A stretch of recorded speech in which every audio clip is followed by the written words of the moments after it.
Hello, I like throwing wiffle balls, so I'm here today to show you how to throw wiffle balls so you can strike out your friends real good and fast. We start with the original Wiffle brand wiffle ball. You can throw your pitches with a nice new clean ball, but to get more accuracy, speed, and movement, I would recommend cutting or scuffing your balls. Scuffing and cutting both add friction to the ball surface. I do not understand the science behind that, but trust me, it helps get a ton more movement. Scuffing is the easier option. You can just rub the ball on concrete, people do it on a cheese grater, a brick, anything to rough up the ball's smooth surface. You want the scuffing to be done all around the ball. The other option is cutting the ball, which is what I do. I take a serrated knife and very carefully cut a pattern into the ball. This is the pattern I use if you want to try it out. This is what it looks like. Grid on top, X's on the sides, and 3 semicircles on the bottom. Also, if you're wondering, yes, this does make you look clinically insane, but it's all part of the process. Now let's get to the fun stuff. The slider, the first pitch I ever learned and kind of my favorite pitch.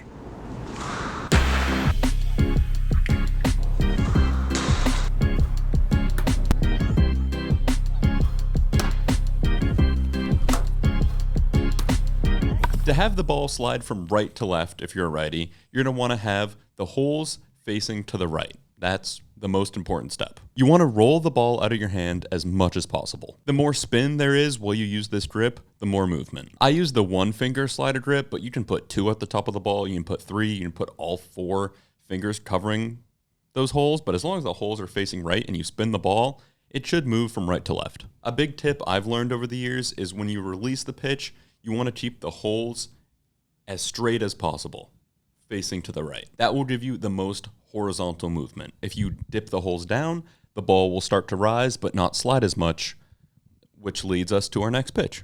The riser. The riser can be snuck into the bottom of the zone, or you throw it down the middle and it rises above the batter's head.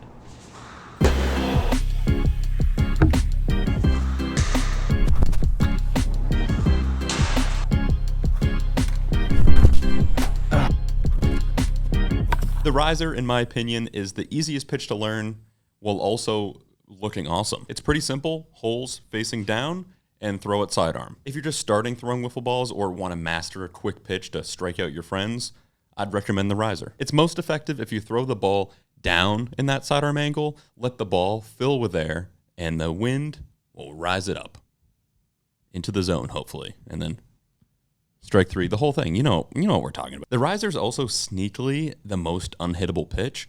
I have other pitches that look like they move more, but you can track the movement and hit a swamp donkey. This one moves so late and so sneakily, it's just a really effective pitch. Before we get to the other pitches, let's talk about our glorious strike zone, which has lasted over 2 years. Yes, we do make them ourselves. All you need is PVC pipe, PVC glue, sheet metal, and zip ties. You can find all those things at a local hardware store, Home Depot, or Lowe's.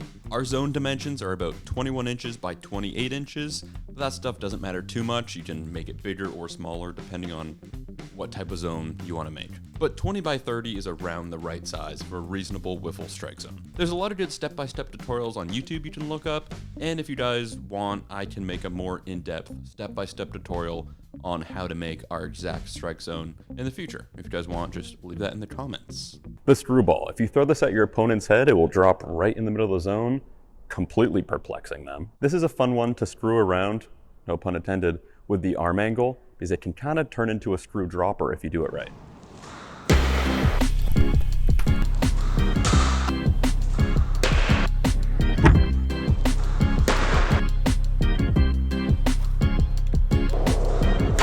The screwball grip is the opposite of the slider, holes to the left. A straight overhand screwball breaks really late and to the right, almost acting like a 2-seam. But a cool thing about the screwball grip is with the same grip, if you just shift your arm angle, you can get the pitch to do completely different things. This is the overhand screwball, this is the sidearm screwball. The more sidearm you throw it, the more it will drop. The more overhand you throw it, the more it will cut horizontally to the right. Both great options. Does this look cool? The knuckleball, the greatest pitch of all time. It dances like Shakira in the Super Bowl. What more could you ask for?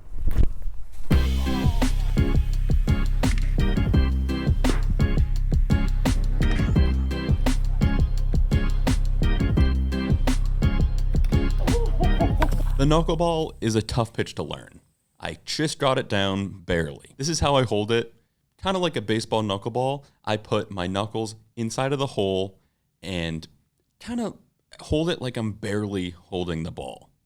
Like if I shake too much or there's like a low grade earthquake, I'd probably drop it. Most important step here is you're not throwing the ball, you're flicking the ball with your fingertips. And you're also locking your wrist. That's super important. So locked wrist and then flick the ball. And you do that in the same motion, which is weird to get down. Your fingers are doing all the work on this pitch and your wrist is just guiding the ball. Speed is also tricky with this grip. You have to throw it a little bit harder than you think, but if you throw it too hard, the ball just plummets to the ground.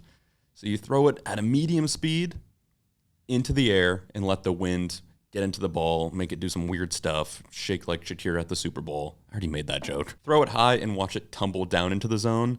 That's what I've found is the easiest way for me. Now let's put it all together in an at-bat against Lorenzo, where we all know what the outcome is going to be. It's like TikTok, but YouTube. Oh, it was dancing. Now we're going to use the sidearm screw. Oh, just missed.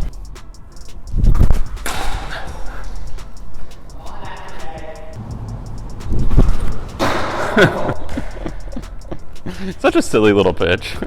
Try to get him a chase with a high riser. Oh, that was kind of right down the middle. Now let's go back to the overhand screw. There we go. I just threw so many pitches. I think I'm gonna throw up, but thanks for watching.